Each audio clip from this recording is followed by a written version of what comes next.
Welcome to Charlie Jane Speakers Radio. This is the show where we share speaking tips, tools, and resources to help you grow your public speaking business. Our goal at Charlie Jane is to get you, the speaker, on the platform in front of thousands of people so that you can teach and motivate your audience, enriching and empowering them to lead fulfilling lives. And now, here's your host, Wendy McNeil.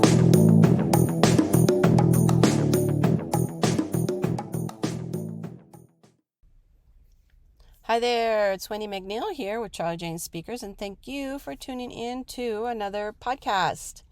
Today's going to be a great podcast. I am actually going to talk about what you should be sending to an event planner, I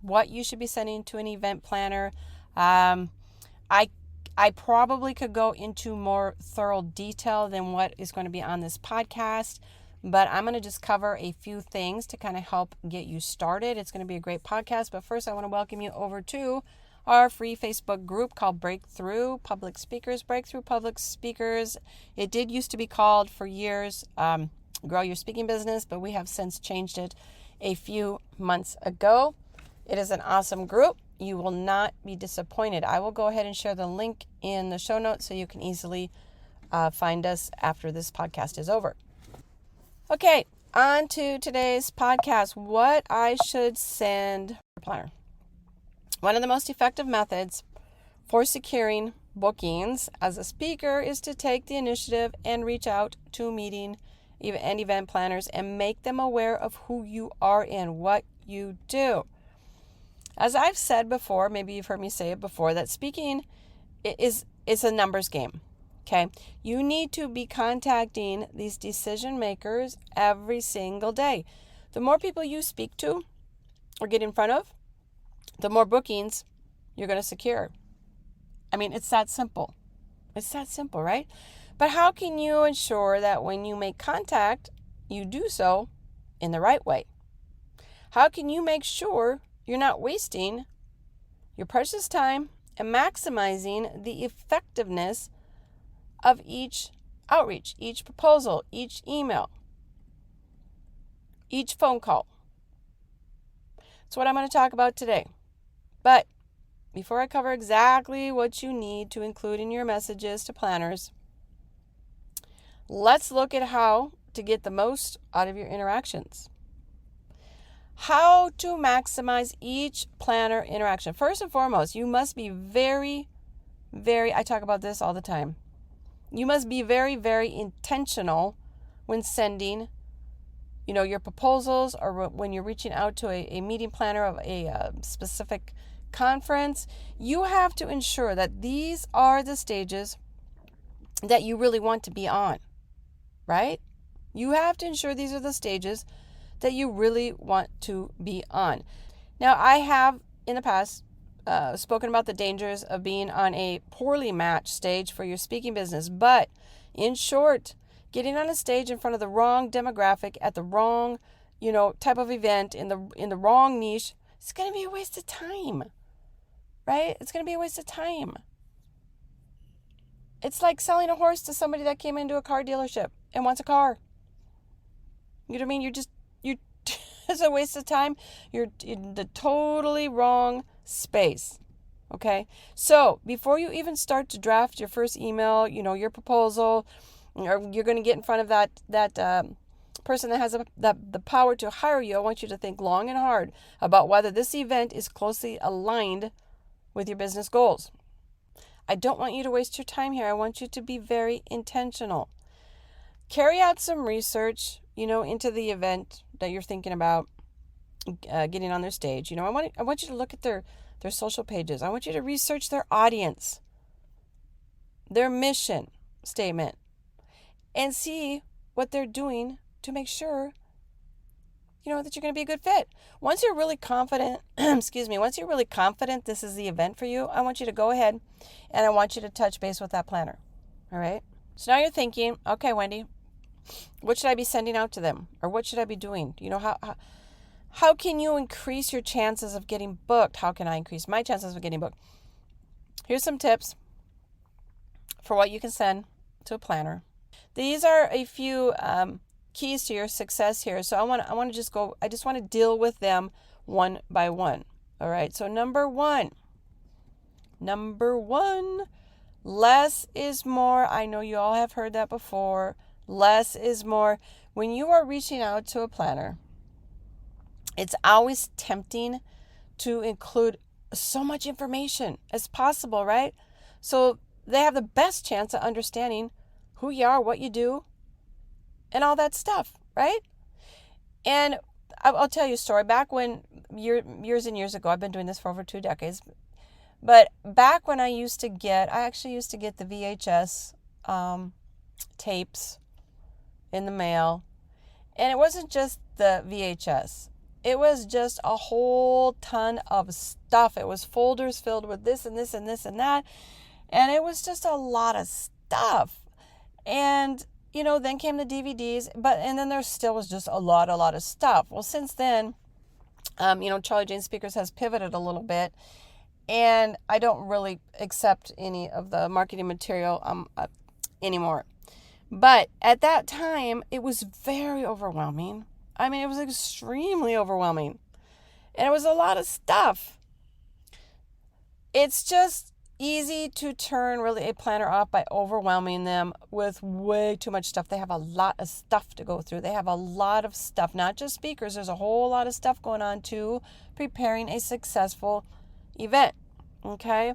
So I want you to hit them up with maybe one piece of information that really sums you up. It can be your one sheet. That's probably your best bet. And then use the rest of your email or however it is that you're getting in front of them to supply them some useful supplemental information, okay? It might be, if you're doing an email or if there's a space for it in a proposal, you might want to include just a link to a video that you took the time to specifically create for them. You're going to be talking right to them, in your camera. You're going to keep it short. Please keep it short. I wouldn't even do more than a few minutes. But you could also supply them with a link that takes them also to the video. Okay? That's it. Now you can always supply, as much or as little additional information, in your future communication with them. There's no need to try and overload them with everything you've got in one go. Please don't do that. And it rarely works. Oh. Here's another quick tip for you. If you do not know, do not attach anything to an email. Okay? Unless specifically requested, okay, maybe on a future email or something, they say, yes, send me your one sheet or this or that, then you can attach it. But on the initial contact, do not attach anything to that email. This is going to increase the chances of your message really landing in the junk or trash folder. Number 2 is going to be include your event research, and I want you to make it personal. Make it personal. There's no question that demonstrating you've done the research gives you a huge, and I'm talking about a huge advantage over more of the generic inquiries. I know it takes a little bit more time, but that is also why I said in the beginning that I want you to be very intentional about what stages that you want to be on. If you can demonstrate that you've researched this, this business, including reviewing the mission statement, social pages, their event audience, and competition, you're going to be well on your way to convincing them that you are a good fit. Of course, you want to including this information is not enough, right? You've got to link it back to your skill set and your services. Given what you've learned about this event, show how you're better equipped than other speakers to provide value and solutions. By laying out your proposal this way, your email, you can create a strong case for why they should book you. It'll demonstrate you've really, really done the work, right? Rather than just slightly tweaking a copy and paste template. People know when they've been copy and pasted. People know when they've been copy and pasted. Don't do that. Again, this is why I want you to be very intentional about what stages you want to be on. Okay. Number 3, I want you to make a note of everything to save time. Everything to save time. this is not really a tip regarding what you should send a planner, but it is an essential all the same. You should note everything and save it somewhere for a couple reasons. Okay. Firstly, you're going to notice that most submissions are going to be online. And by preparing everything in, let's say, Word doc, Google Doc, whatever you use, you have your proposal and other important information, including email addresses, phone numbers, you have them saved. Should, something go wrong with the submission, it didn't go through, you filled half of it out, and it's gone, right? And the other reason you should have that in front of you is because you're not just going to be submitting one proposal a day. You should be doing multiples. And a lot of it is going to be repetitive. And if you have that paper, that doc, or whatever right there in front of you, it is going to become much easier to submit these proposals for you. This isn't any different than I used to tell my children. I have 4 daughters, all grown up now. And they would go and they're searching for a job. And, all excited, 16 years old. And they would call me all the time, like, Mom, what was the name of that? Oh, do you know the phone number? Do you know the years? Do you know the... And I was like, I said, girls, you need to write all this information down on one piece of paper and always have it handy when you go to apply for a job. Because all the questions, this and that, are going to be repetitive. So this is the same concept. I want you to have all your information on a piece of paper, Word doc, Google Doc, Notes app, whatever you're going to use. Just trust me, it's going to be smooth sailing if you can do that. You're just not going to waste any time searching around for all those dates and phone numbers. You can immediately just get everything in there and move on.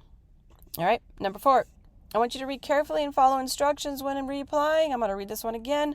Number 4, read carefully and follow instructions when replying. If you get a response to your initial email, or your submission, awesome. I want you to read the response carefully, and I want you to follow any instructions, requests to that response. For instance, they might return to you with a request for your speaker website URL and a demo video. If that's the case, I want you to send them each piece of information with a little summary of the materials, and I want you to just leave it at that. Don't go into overdrive and start repitching them, with your ideas and services you can provide to their event. Don't send them links to every publication that you've appeared in or podcast you've appeared on. Listen to what they want from you and deliver accordingly. Anything more than that will likely annoy, you might kind of irk a planner a little bit, who likely has dozens of speakers to evaluate. You've already overcome the toughest hurdle by getting a response in the first place, right? So you don't want to mess it up by trying to do too much. Getting what you send to planners right will go a long way to secure bookings. While it might not be the deciding factor, making your planner's life easier by providing them with precisely what they need to make an informed decision is always a good thing. Always a good thing. And I just want to reiterate this point. Less is always more. Listen to Wendy. Less is always more. Do not bombard your planners with an information overload, right? No matter how far along the process you get, they are already stretched thin as it is. And of course, it's a numbers game. You need to consistently contact event planners, preferably daily if you can, depending where you are in your speaking journey and in your speaking business. Otherwise, you don't stand much of a chance of securing bookings. You have to let people know you exist. You have to let people know you exist. That is it for this podcast. I hope you enjoyed it. And I will be back with more soon. Now, if you want to ensure that the documents, such as your one sheet, your proposals are going to be hitting the mark, then I want you to head over to charliejane.com, and there's a link, there's a speaking resources section in there. And I've created all kinds of helpful templates and speaker marketing resources for you. You can find that at charliejane, CharliJane.com, and you can check that out. And also, once again, don't forget to join us over in our free Facebook group. It is awesome. You will not be disappointed. I'll leave the link in the show notes. And also, in today's podcast, I'm leaving you a freebie which is 50. Well, it might be more than 50. I know it's more than 50, but there are 50 events that are looking for speakers right now. I want you to hop in there, check that list out. I'll leave the link in the show notes, see if anything's a fit. And remember to pick only the stages that are a fit for you. Okay? So that is it, everybody. Thanks for listening in, and I will talk to you later. Bye.